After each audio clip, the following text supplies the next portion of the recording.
এই জন্য মুসা নবী কোনো কিছু যদি আল্লাহর কাছে আবদার করতেন ওটা দেখেই ছাড়তেন।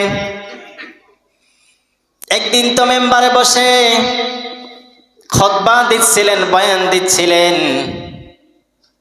বয়ান দিতে গিয়ে এতটা সুন্দর বয়ান করলেন, মানুষের অন্তরগুলোকে গলিয়ে দিলেন, নরম করে দিলেন। লোকজনরা কান্নাকাটি শুরু করলো।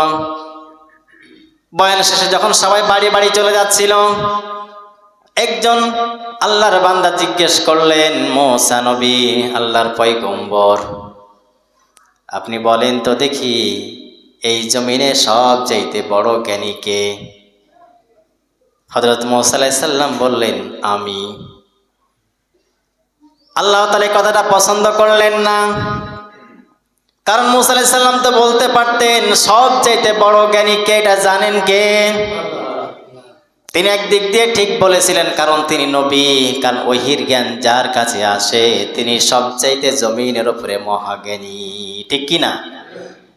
নবীরা সবচাইতে বড় জ্ঞানী না? কিন্তু আল্লাহ তাআলা বোঝাতে চাইলেন, হে মুসা, বান্দার সবসময় উচিত হবে আল্লাহকে স্মরণ করা। কেউ নিজেকে বড় মনে করবে না, কেউ নিজেকে বড় মনে করবে না। সবচেয়ে বড় যেহেতু তিনি, তাকেই সর্বদা স্মরণ করতে হবে। আল্লাহ তাআলা বলেন, না মুসা, তোমার চাইতে আরেকজন বড় আছে। আল্লাহ রাসূল সাল্লাল্লাহু আলাইহি ওয়াসাল্লাম যখন এই ঘটনাটা বর্ণনা করছিলেন, ওই সময় নবীজি কি বলেছিলেন আপনাদেরকে শোনাবো। শেষের দিকে নবীজি কি বলেছিলেন? হযরত মুসা আলাইহিস সালাম যখন এই কথা বললেন, আল্লাহ পাক অসন্তুষ্ট হলেন, কারণ সবচাইতে বড় জ্ঞানী কে? এবার আল্লাহ তাআলা বললেন, তোমার চাইতে আরেকজন বড় জ্ঞানী আছে, তার নাম খিজির। তার নাম কি? এবার মুসা আলাইহিস সালাম আল্লাহকে বলেন, রব্বুল আলামিন, আমি ওটা দেখতে চাই, জ্ঞান শিখতে চাই, কোথায় যাওয়া লাগবে আমারে বলেন, প্রয়োজন পড়লে যুগ যুগ ধরে হাঁটবো, কিন্তু ওই আল্লাহর বান্দার কাছে আমি পৌঁছাবো। সুবহানাল্লাহ, আমি তার কাছে যাবই যেখানে আমারে যাওয়া লাগে। মুসা নবী তো বলতে পারতেন, রব্বুল আলামিন, যাই হোক আমার ভুল হয়ে গেছে, আপনি আমারে ক্ষমা করেন, আমার চাইতে বড় জ্ঞানী আছে, আপনি সবচাইতে বেশি জানেন। কিন্তু তিনি এটা বললেন না। কি বললেন? কোথায় আছে আমারে বলেন, আমি তার কাছে যাব, আমি দেখব, তার কাছ থেকে শিখব, যুগ যুগ ধরে যদি আমার চলা লাগে আমি চলবো। এই জন্য নবীদের আগ্রহ ছিল, শিক্ষার আগ্রহ ছিল, কিন্তু আমাদের ভিতরে এটা নেই। আমরা যতটুকুই জানি ওটা নিয়ে আমরা অনেক গর্ব করি, ঠিক কিনা মুসলমান? এটা করা যাবে না। এবার মুসা আলাইহিস সালাম একজন সঙ্গী নিলেন, আল্লাহ পাকের নির্দেশে একটা ভাজা মাছ নিলেন, চলতে লাগলেন। সংক্ষিপ্ত আকার আপনাদেরকে জানাচ্ছি।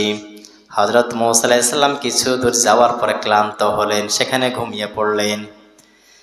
ঘুমানোর পরে তার সফর সঙ্গী ছিল ইউসা বিন নুন।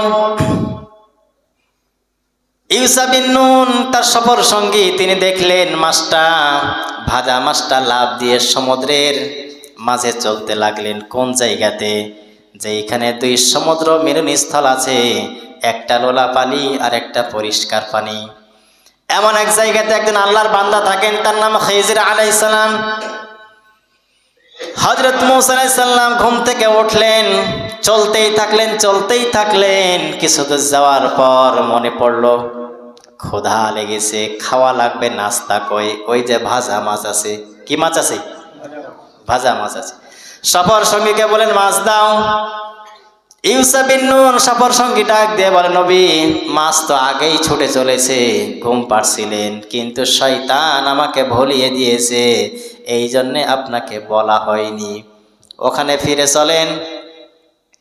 হযরত মুসা আলাইহিস সালাম আবার ব্যাক করলেন, পদচিহ্ন দেখে দেখে ওই জায়গাতে পৌঁছলেন, যেই জায়গাতে মাছটা সমুদ্রের কিনারে চলতে বেশ শুরু করেছে। হযরত মুসা আলাইহিস সালাম ওইখানে পৌঁছলেন, গিয়ে দেখলেন একটা সুড়ঙ্গের মতো পথ সমুদ্রের ভিতর দিয়ে চলে গেছে। সুবহানাল্লাহ। ওই পথ ধরে চলতে লাগলেন।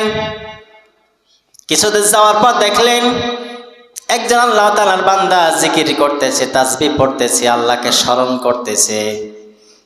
সালাম বিনিময় করলেন, সালামের জবাব পেলেন, জিজ্ঞেস করলেন কে? হযরত মূসা আলাইহিস সালাতু ওয়াস সালাম বলেন আমি মূসা। খিজির আলাইহিস সালাম বলেন তুমি কি সেই মূসা যে বনী ইসরাইলের নবী? বলো হ্যাঁ। কেন এসেছো? হযরত মূসা আলাইহিস সালাতু ওয়াস সালাম বললেন আল্লাহ আমাকে জানিয়েছেন এই জমিনে সবচাইতে বড় জ্ঞানী নাকি আপনি, আপনার কাছে জ্ঞান আছে, আমি শিখতে চাই। আল্লাহ পাক জানিয়েছেন। হযরত মূসা আলাইহিস সালাতু ওয়াস সালাম খিজির আলাইহিস সালামকে বললেন ক্বালা লাহু মূসা হাল আত্তাবিউকা আলা আন তুআল্লিমানি মিম্মা উল্লিমতা রুশদা। জোরে বল আল্লাহু আকবার। হযরত মূসা আলাইহিস সালাম বললেন আপনার কাছে যে সত্যের জ্ঞান আছে ওটা আমি শিখতে চাই। আমি যদি আপনার অনুসরণ করি, আল্লাহ আপনাকে যে জ্ঞান দিয়েছে ওটা আমার কাছে নেই, আমি যে আপনার কাছে শিখতে চাই এটা আপনি আমাদের শেখাবেন।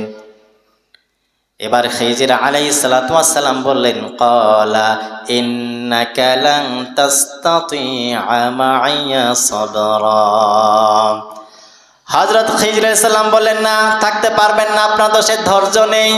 কারণ আপনাকে আল্লাহও চেনে, আমিও চিনি, জনগণও চিনি। আপনার যে মেজাজ, যে আপনার যে রাগ, এটা কন্ট্রোল করতে পারবেন না। শুধু তাই না, ওয়া কাইফা তাসবিরু আলা মা লাম তুহিত বিহি খুবরা।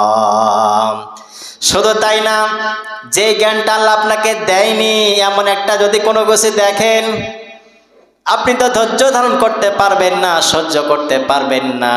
কারণ আপনি যখন কোনো অন্যায় দেখবেন সঙ্গে সঙ্গে প্রতিবাদ করবেন। এরকম হওয়ার দরকার আছে না নেই?